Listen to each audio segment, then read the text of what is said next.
ಶ್ರೀ ಗುರುಭ್ಯೋ ನಮಃ. ಶ್ರೀ ಗಣೇಶಾಯ ನಮಃ. ಶ್ರೀಮಾತ್ರೇ ನಮಃ. ಎಲ್ಲರಿಗೂ ಶೋಭಾ ದೇಸಾಯಿ ಚಾನಲ್ಗೆ ಸ್ವಾಗತ ಮತ್ತು ನಮಸ್ಕಾರ. ಸಬ್ಸ್ಕ್ರಿಪ್ಷನ್ ಫ್ರೀ ಇದೆ, ಎಲ್ಲರೂ ದಯವಿಟ್ಟು ಸಬ್ಸ್ಕ್ರೈಬ್ ಮಾಡ್ಕೊಳ್ಳಿ ನನ್ನ ಚಾನಲ್ಗೆ, ಮತ್ತು ನಿಮ್ಮ ಗ್ರೂಪ್ಗಳಲ್ಲಿ ಶೇರ್ ಮಾಡಿ. ಇವಾಗ 3 ಭಾಗಗಳಲ್ಲಿ 71 ನಾಮಗಳವರೆಗೆ ಲಲಿತಾ ಸಹಸ್ರನಾಮದ ಅರ್ಥ ನೋಡಿದ್ವಿ. ಈಗ 4ನೇ ಭಾಗದಲ್ಲಿ 72ನೇ ನಾಮದಿಂದ ಅರ್ಥ ನೋಡ್ತಾ ಹೋಗೋಣ.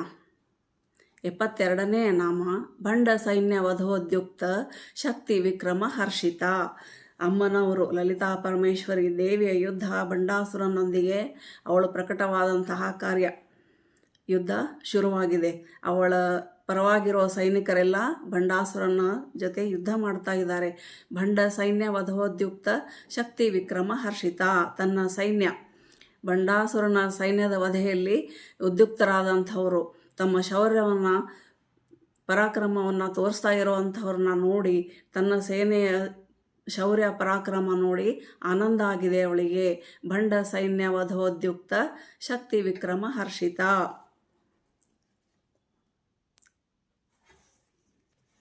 ಇನ್ನೊಂದು ಅರ್ಥ, ಜನರು, ಮನುಷ್ಯ ಮಾತ್ರರಾದ ನಾವುಗಳು ಅಜ್ಞಾನ ಮಾಯೆಯನ್ನು ತೊರೆದು ಸನ್ಮಾರ್ಗದಲ್ಲಿ ನಡೆದಾಗ ದೇವಿಗೆ ಸಂತೋಷ ಆಗುತ್ತೆ, ದೇವಿ ಅನುಗ್ರಹ ಮಾಡ್ತಾಳೆ. 73ನೇ ನಾಮ ನಿತ್ಯ ಪರಾಕ್ರಮಾಟೋಪ ನಿರೀಕ್ಷಣ ಸಮುತ್ಸುಕ. ನಿತ್ಯ ದೇವಿಯರು, ತಿಥಿ ನಿತ್ಯ ದೇವಿಯರು. ಪ್ರಥಮ, ದ್ವಿತೀಯ, ಬಿದಿಗೆ, ಚೌತಿ, ತೃತೀಯ ಹೀಗೆಲ್ಲ ಇರ್ತಾವಲ್ಲ. ಇಂತಿಂಥ ದಿನ ಇಂತಿಂಥದೇ ಮಾಡಬೇಕು ಅಂತ ಒಂದು ನಿಯಮ ಇರುತ್ತೆ. ಆ ಪ್ರಕಾರ ಮಾಡ್ಕೊಂಡು ಹೋದಾಗ ಜನರು ಉದ್ಧಾರ ಆಗ್ತಾರೆ. ಈ ತಿಥಿ ನಿತ್ಯ ದೇವಿಯರು ಅಂದರೆ ಅಮಾವಾಸ್ಯೆಯವರೆಗೆ ಅಥವಾ ಹುಣ್ಣಿಮೆಯವರೆಗೆ, ಪಾಡ್ಯದಿಂದ ಚತುರ್ದಶಿವರೆಗೆ ಬರುತ್ತಲ್ಲ, ಇವರು ತಿಥಿ ನಿತ್ಯ ದೇವಿಯರು, ತಿಥಿಗಳ ಅಧಿಷ್ಠಾತ್ರ ದೇವತೆಗಳು. ಈ ತಿಥಿ ನಿತ್ಯ ದೇವಿಯರು ಒಂದ್ಸಲ ಉತ್ಪನ್ನ ಆದರೆ ಬೆಳೆಯುತ್ತಲೇ ಹೋಗ್ತಾರೆ. ಎಲ್ಲ ಲೌಕಿಕ ಕಲೆಗಳು ಅನಭ್ಯಾಸದಿಂದ ನಾಶ ಆಗ್ತವೆ. ಅಭ್ಯಾಸದಲ್ಲಿ ಇದ್ದರೆ ಮಾತ್ರ ಇರ್ತವೆ, ಇಲ್ಲಾದರೆ ಮರ್ತು ಹೋಗ್ತವೆ. ಆದರೆ ಇವರು ಮಾತ್ರ ತಿಥಿ ನಿತ್ಯಾದೇವಿಯರ ಜ್ಞಾನ ಕಲೆ ಒಂದು ಸಲ ಉತ್ಪನ್ನ ಆದರೆ ವರ್ಧಿಸ್ತಾನೆ ಹೋಗ್ತದೆ. ಪಾಡ್ಯ, ಬಿದಿಗೆ, ತದಿಗೆ, ಚತುರ್ಥಿ ಹೀಗೆ ಜಾಸ್ತಿ ಆಗ್ತಾನೇ ಹೋಗುತ್ತೆ. 73ನೇ ನಾಮ ನಿತ್ಯ ಪರಾಕ್ರಮಾಟೋಪ ನಿರೀಕ್ಷಣ ಸಮುತ್ಸುಕ. ಅವರ ಅಟಾಟೋಪ ಯುದ್ಧದಲ್ಲಿ ಅವರ ಶೌರ್ಯ ನೋಡಿ ಅವಳಿಗೆ ಸಂತೋಷ ಆಗುತ್ತೆ. 74ನೆಯ ನಾಮ ಭಂಡಪುತ್ರ ವಧೋದ್ಯುಕ್ತ ಬಾಲಾ ವಿಕ್ರಮ ನಂದಿತ. ಬಾಲಾ ಎನ್ನುವವಳು ತ್ರಿಪುರ ಸುಂದರಿ ಅಮ್ಮನವರ ಮಗಳು, 9 ವರ್ಷದ ಮಗಳು. ಇವಳು ಏನು ಮಾಡ್ತಾಳೆ, ಭಂಡಾಸುರನ 30 ಮಕ್ಕಳನ್ನು ವಧಿಸಿ ಪ್ರಸಿದ್ಧಳಾಗಿದ್ದಾಳೆ. ಆ ಬಾಲ ತ್ರಿಪುರ ಸುಂದರಿ ಬಂಡಾಸುರನ ಸೈನ್ಯದೊಂದಿಗೆ ಯುದ್ಧ ಮಾಡೋದನ್ನು ನೋಡಿ ಸಂತೋಷ ಆಗುತ್ತೆ ಲಲಿತಾ ಪರಮೇಶ್ವರಿಗೆ. ಭಂಡಪುತ್ರ ವಧೋದ್ಯುಕ್ತ ಬಾಲಾ ವಿಕ್ರಮ ನಂದಿತ. 75ನೆಯ ನಾಮ ಮಂತ್ರಿಣಿ ಅಂಬಾ ವಿರಚಿತ ವಿಷಂಗವಧ ತೋಷಿತ. ಮಂತ್ರಿಣಿ ಅಂಬಾ ವಿರಚಿತ ವಿಷಂಗವಧ ತೋಷಿತ. ಮಂತ್ರಿಣಿ ಯಾರು ಗೊತ್ತಲ್ವಾ ನಿಮಗೆಲ್ಲ? ಶ್ಯಾಮಲಾ ದೇವಿ, ಶ್ಯಾಮಲಾಂಬೆ. ಅವಳು ಮಾಡಲ್ಪಟ್ಟಂಥ ವಿಷಂಗನ ವಧೆಯಿಂದ ಅಮ್ಮನವರಿಗೆ ಸಂತೋಷ ಆಗುತ್ತೆ. 76ನೆಯ ನಾಮ ಲಲಿತಾ ಸಹಸ್ರನಾಮದಲ್ಲಿ ಯಾವುದು? ವಿಶುಕ್ರ ಪ್ರಾಣಹರಣ ವಾರಾಹಿ ವೀರ್ಯ ನಂದಿತ. ವಿಶುಕ್ರ ಪ್ರಾಣಹರಣ ವಾರಾಹಿ ವೀರ್ಯ ನಂದಿತ. ಅಸುರ ವಿಶುಕ್ರನ ಪ್ರಾಣಹರಣ ಮಾಡಿದಂತಹ ವಾರಾಹಿಯ ಶೌರ್ಯದಿಂದ ದೇವಿಗೆ ಸಂತೋಷ ಆಗುತ್ತೆ. ವರಹಾನಂದನಾಥನಿಗೆ ಮಹೇಶ್ವರಿ ಪ್ರಸನ್ನಳಾಗಿದ್ದರಿಂದ, ವರಾಹ ವದನ ಉಳ್ಳವಳಾಗಿದ್ದರಿಂದ ಅವಳು ವಾರಾಹಿ ಅಂತ ಪ್ರಸಿದ್ಧಳಾಗಿದ್ದಾಳೆ. ಅವಳು ಅಮ್ಮನವರ ಸೇನಾಧಿಕಾರಿ, ದಂಡಿನಿ. ಲಲಿತಾ ಸಹಸ್ರನಾಮದ 77ನೆಯ ನಾಮ ಕಾಮೇಶ್ವರ ಮುಖಾಲೋಕ ಕಲ್ಪಿತ ಶ್ರೀ ಗಣೇಶ್ವರ. ಏನು ಅದ್ಭುತ ಅಲ್ವಾ? ಕಲ್ಪನೆ ಕೂಡ ಮಾಡ್ಕೊಳ್ಳೋಕ್ಕಾಗತ್ತಾ? ಕಾಮೇಶ್ವರನ ಮುಖ ನೋಡ್ತಿದ್ದಂಗೆ ಅವಳು ಗಣಪತಿಯನ್ನು ಕಲ್ಪಿಸ್ತಾಳೆ, ಸೃಷ್ಟಿ ಮಾಡ್ತಾಳೆ. ಇದೇನು ಹೊಸದಲ್ವಾ ಅಲ್ವಾ? ನಮ್ಮ ಪುರಾಣದಲ್ಲಿ, ಈ ಮಹಾಭಾರತದಲ್ಲಿ ನಮಗೆಲ್ಲ ಗೊತ್ತಿದೆ. ಏನು ಪಾಂಡವರು ಕೌರವರು ಒಬ್ಬ ಋಷಿಯ ದೃಷ್ಟಿಯಿಂದ ಹುಟ್ಟುತ್ತಾರೆ ಅಂತ. ಆವಾಗ ಅವಳು ಕಣ್ಣು ಮುಚ್ಕೊಂಡಿದ್ದಕ್ಕೆ ಧೃತರಾಷ್ಟ್ರನಿಗೆ ಕಣ್ಣು ಹೋಯಿತು. ಇನ್ನೊಬ್ಬಳು ಭಯಪಟ್ಟು ಬಿಳಿಚ್ಕೊಂಡಿದ್ದಕ್ಕೆ ಪಾಂಡುರಾಜ ಬಿಳಿ ಹುಟ್ಟಿದ ಅಂತ ನಾವು ನೋಡ್ತೀವಿ. ಕಣ್ಣಿನ ದೃಷ್ಟಿಯಿಂದ ಸಂತಾನೋತ್ಪತ್ತಿ ಆಯಿತು ಪಾಂಡವರು ಕೌರವರು. ಇಲ್ಲಿ ಕಾಮೇಶ್ವರ ಮುಖಾಲೋಕ ಕಲ್ಪಿತ ಶ್ರೀ ಗಣೇಶ್ವರ, ಕೇವಲ ಶಿವನ ಮುಖ ನೋಡೋದ್ರಿಂದ ಅವಳು ಏನು ಮಾಡ್ತಾಳೆ, ಗಣೇಶ್ವರನನ್ನು ಕಲ್ಪಿಸ್ತಾಳೆ. ರಾಕ್ಷಸರು ಏನು ಮಾಡ್ತಾರೆ, ದೇವರಿಗೆ ನಾನಾ ಥರದ ವಿಘ್ನಗಳನ್ನು ತೊಂದರೆಗಳನ್ನು ಉಂಟು ಮಾಡ್ತಾ ಇರ್ತಾರೆ. ಇದನ್ನು ನೋಡಿ ಶ್ರೀಮಾತೆ ಏನು ಮಾಡ್ತಾಳೆ, ತನ್ನ ಪತಿಯ ಶಿವನ ಮುಖಾಲೋಕನದಿಂದ 28 ವರ್ಣಗಳುಳ್ಳ ಮಹಾಗಣಪತಿಯನ್ನು ಸೃಷ್ಟಿ ಮಾಡ್ತಾಳೆ. ಆ ಮಹಾಗಣಪತಿಯ ಸಹಾಯದಿಂದ ಅಸುರರ ವಿಘ್ನ ಯಂತ್ರವನ್ನು ಭೇದಿಸಿ ದೇವತೆಗಳು ವಿಮೋಚನೆ ಹೊಂತಾರೆ. ಭಂಡಾಸುರನೊಂದಿಗೆ ದೇವಿಯ ಯುದ್ಧ ನಡೆದಿದೆ. 78ನೇ ನಾಮ ಮಹಾಗಣೇಶ ನಿರ್ಭಿನ್ನ ವಿಘ್ನಯಂತ್ರ ಪ್ರಹರ್ಷಿತ. ಮಹಾಗಣೇಶ ನಿರ್ಭಿನ್ನ ವಿಘ್ನಯಂತ್ರ ಪ್ರಹರ್ಷಿತ. ಮಹಾಗಣೇಶನು ವಿಘ್ನಯಂತ್ರವನ್ನು ಭೇದಿಸಿದಾಗ ಇವಳಿಗೆ ಸಂತೋಷ ಆಗುತ್ತೆ. ಅವಳ ಸೃಷ್ಟಿನೇ ಅಲ್ವಾ ಗಣಪತಿ. 8 ಶೂಲಗಳು 8 ಕೋನಗಳು ಉಳ್ಳ ಜಯ ವಿಘ್ನ ಅನ್ನೋ ಹೆಸರಿನ ಯಂತ್ರವನ್ನು ಏನು ಮಾಡ್ತಾನೆ, 2 ಕ್ರೋಶ ವಿಸ್ತಾರ ಉಳ್ಳ ಕಲ್ಲಿನ ಮೇಲೆ ಬರೆದು ದೇವಿ ಸೈನ್ಯದ ಮೇಲೆ ವಿಶುಕ್ರ ಪ್ರಯೋಗಿಸ್ತಾನೆ.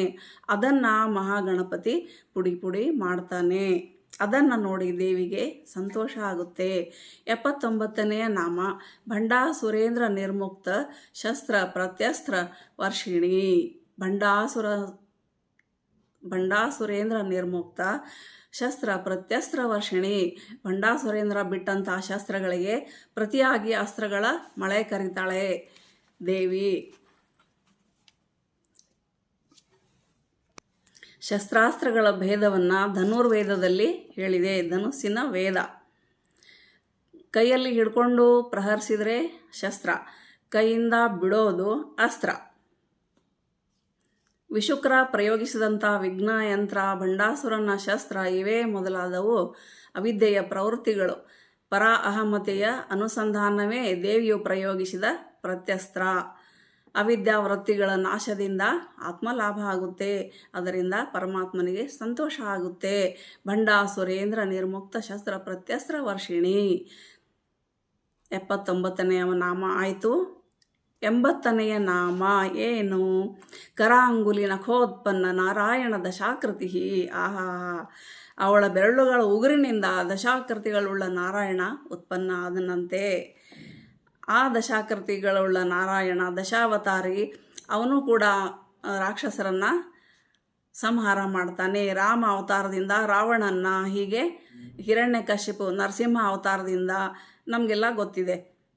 ದಶಾವತಾರದಿಂದ ರಾಕ್ಷಸರನ್ನು ಅವನು ಕೂಡ ನಾಶ ಮಾಡ್ತಾನೆ. ಅವರು ದಶಾವತಾರ ಆಗಿದ್ದ ಹೇಗೆ, ದೇವಿಯ ಉಗುರುಗಳಿಂದ 10 ಉಗುರುಗಳಿಂದ 10 ಅವತಾರ ತಾಳ್ತಾನೆ ದೇವರು. ಎಲ್ಲ ರಾಕ್ಷಸರು ಸೇರಿ ಸಕಲ ದೈತ್ಯ ಉತ್ಪಾದಕವಾದಂಥ ಸರ್ವಾಸುರಾಸ್ತ್ರ ಅನ್ನೋದನ್ನು ತಯಾರು ಮಾಡಿರ್ತಾರೆ. ಭಂಡಾಸುರ ಅದರಿಂದ ಏನು ಮಾಡ್ತಾನೆ, ಸಕಲ ದೈತ್ಯ ಉತ್ಪಾದಕ ಆದಂತಹ ಸರ್ವಸುರಾಸ್ತ್ರವನ್ನು ಅದರಿಂದ ಸೋಮೇಶ, ರಾವಣ, ಬಲಿ, ಹಿರಣ್ಯಾಕ್ಷ ಮುಂತಾದವರನ್ನು ಹುಟ್ಟಿಸಿ ಯುದ್ಧ ಮಾಡಲಿಕ್ಕೆ ಪ್ರಾರಂಭಿಸ್ತಾನೆ. ಇವ್ರನ್ನೆಲ್ಲ ನಾಶ ಮಾಡಲಿಕ್ಕೆ ದೇವಿ ವಿಷ್ಣುವಿನ ಮತ್ಸ್ಯಾದಿ ಅವತಾರಗಳನ್ನು, ಮತ್ಸ್ಯ, ಕೂರ್ಮ, ಪರಶುರಾಮ ಇವೇ ದಶಾವತಾರಗಳನ್ನು ತನ್ನ ಕೈಯ ಬೆರಳಿನ ಉಗುರುಗಳಿಂದ ಉತ್ಪನ್ನ ಮಾಡ್ತಾಳೆ. ದಶಾಕೃತಿಗಳು ಅಂತಂದರೆ ಜೀವಾತ್ಮನ ಜಾಗೃತಾದಿ 5 ಅವಸ್ಥೆಗಳು. ಜಾಗೃತ, ಸ್ವಪ್ನ, ಸುಷುಪ್ತಿ ಅಂತೆಲ್ಲ ಇರ್ತಾವಲ್ಲ. ಈಶ್ವರನ ಸೃಷ್ಟಿ ಆದಿ 5 ಕೃತ್ಯಗಳು ಆಗಬಹುದು.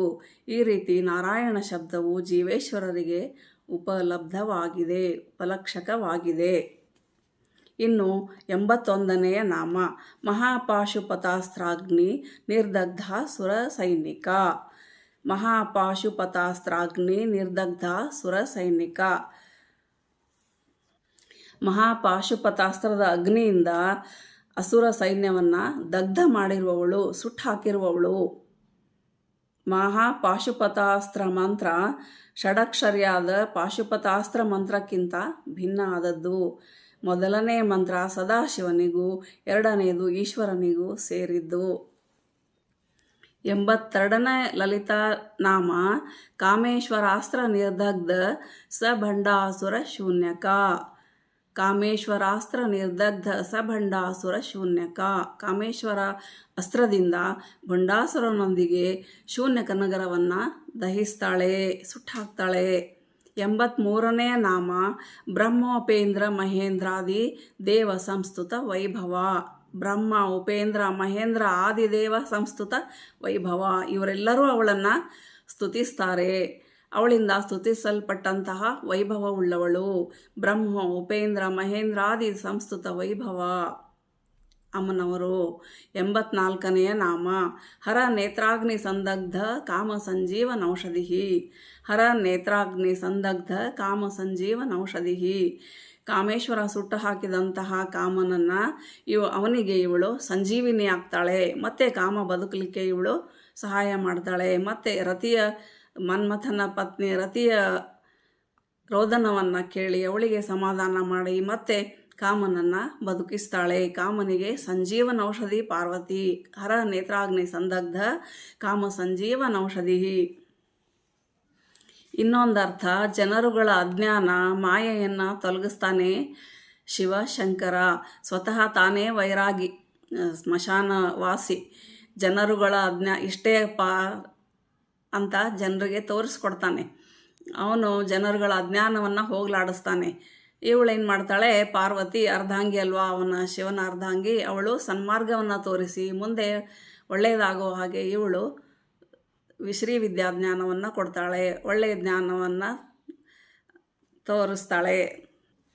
ಅಜ್ಞಾನವನ್ನು ಕಳೆದು ಬ್ರಹ್ಮನೊಂದಿಗೆ ಏಕತ್ವವನ್ನು ಹೊಂದಬಹುದು. ದೇವಿಯ ಆರಾಧನೆಯಿಂದ, ಅನುಗ್ರಹದಿಂದ, ಮನುಷ್ಯತ್ವದಿಂದ ದೈವತ್ವವನ್ನು ಪಡೆಯಬಹುದು.